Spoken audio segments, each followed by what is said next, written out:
देव और वसुंधा अपने अपने डेस्क पर काम में डूब चुके थे, लेकिन उनके दिलों में अभी भी सुबह की चमक बाकी थी। ऑफिस की रोशनी, फाइलों की खड़खड़ाहट और लोगों की भाग-दौड़ के बीच भी एक अपनापन महसूस हो रहा था, जैसे यह जगह उन्हें अपने सपनों की ओर धकेल रही हो। वसुंधा की आंखों में आत्मविश्वास की हल्की सी चिंगारी जल चुकी थी और देव भी खुद को इस नए माहौल में धीरे धीरे ढालने लगा था। दोनों जब जब एक दूसरे से नजरें मिलाते तो मुस्कुराहट खुद ब खुद उनके चेहरे पर आ जाती, लेकिन उन्हें मालूम नहीं था कि हवेली में इस समय ऐसी हलचल मची हुई है जिसने उनका भविष्य, उनकी खुशी और उनका रिश्ता तक हिला देने की ताकत रखती है। चंद्रिका देव के कमरे में रखे दस्तावेज हाथ में लिए खड़ी थी। उसका चेहरा पीला पड़ चुका था। उन कागजों में जो जानकारी थी, उसने उसके अंदर का तूफान कई गुना बढ़ा दिया। दोनों ने साथ में ज्वाइन किया, एक ही दिन, एक ही विभाग, और मुझे किसी ने बताया भी नहीं। उसके स्वर में टूटन थी। उसने दस्तावेजों को मेज पर पटका और अंदर ही अंदर पिघलती हुई कुर्सी पर बैठ गई। उसके दिमाग में एक ही बात घूम रही थी, देव को किसी और की जरूरत नहीं पड़ेगी अब। वह सोच भी नहीं पा रही थी कि वह कहाँ खड़ी है, उसका स्थान क्या है और उसका अस्तित्व कहाँ धुंधला हो गया है। उसके हाथ कांप रहे थे, दिल तेजी से धड़क रहा था और गले में एक भारी सी गांठ बन चुकी थी। वह उठी, सीढ़ियां उतरकर आंगन में पहुंची और एक ही पल में उसकी आंखों में आंसू भर आए, लेकिन वह आंसू गिरने नहीं दिए गए, क्योंकि उसकी जगह गुस्से की आग ने ले ली। नहीं, ये मैं होने नहीं दूंगी। मैं किसी भी हालत में देव को खोने नहीं दूंगी, उसने खुद से कहा और हवेली के बरामदे में आगे पीछे चलने लगी। उसका मन बेचैनी से भर चुका था। उधर ऑफिस में देव एक मीटिंग में बैठा हुआ था, लेकिन उसकी नजर बार बार अपने फोन पर जा रही थी। उसे लग रहा था जैसे आज कुछ अजीब होने वाला है। वह खुद समझ नहीं पा रहा था कि यह बेचैनी क्यों है। मीटिंग खत्म होते ही उसने वसुंधा की ओर देखा, जो अपने सिस्टम पर कुछ नोट्स तैयार कर रही थी।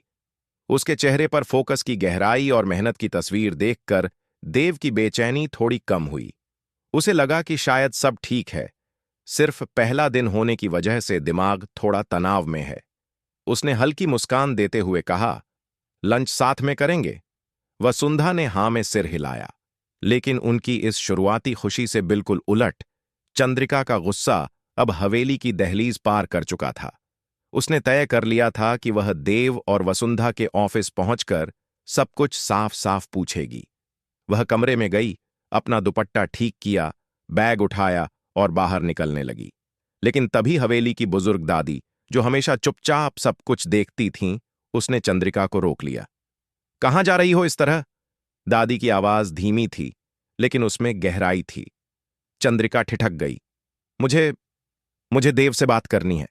वो वो मुझे छोड़कर आगे बढ़ रहे हैं दादी। मैं ये कैसे होने दूं? उसकी आवाज भर्रा गई थी। दादी ने गहरी सांस ली और बोली, रिश्ते कभी रोके नहीं जाते बेटा।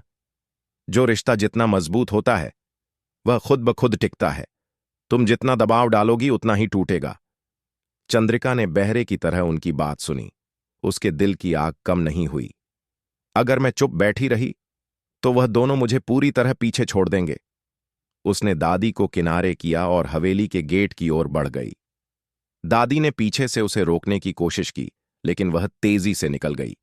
उधर ऑफिस में देव और वसुंधा ब्रेक पर बैठे थे। वसुंधा ने देव से पूछा, तुम कुछ परेशान लग रहे हो? सब ठीक है?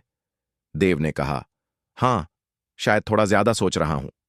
वसुंधा ने मुस्कुराते हुए कहा, पहले दिन सबको ऐसा लगता है, धीरे धीरे सब ठीक हो जाएगा। देव ने सिर हिलाया, लेकिन उसके चेहरे से ऐसा लगा नहीं कि उसकी बेचैनी सच में खत्म हुई है। तभी अचानक देव के फोन पर चंद्रिका का नाम फ्लैश हुआ। उसने फोन उठाया।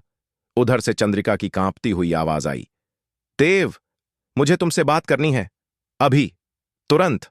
देव के माथे पर बल पड़ गए। उसने पूछा, क्या हुआ चंद्रिका? लेकिन चंद्रिका ने एक ही बात दोहराई, तुम मिलो मुझसे। जहां पर तुम हो मैं वहीं आ रही हूं। और कॉल कट गई। देव ने वसुंधा की ओर देखा। लगता है कुछ गड़बड़ है।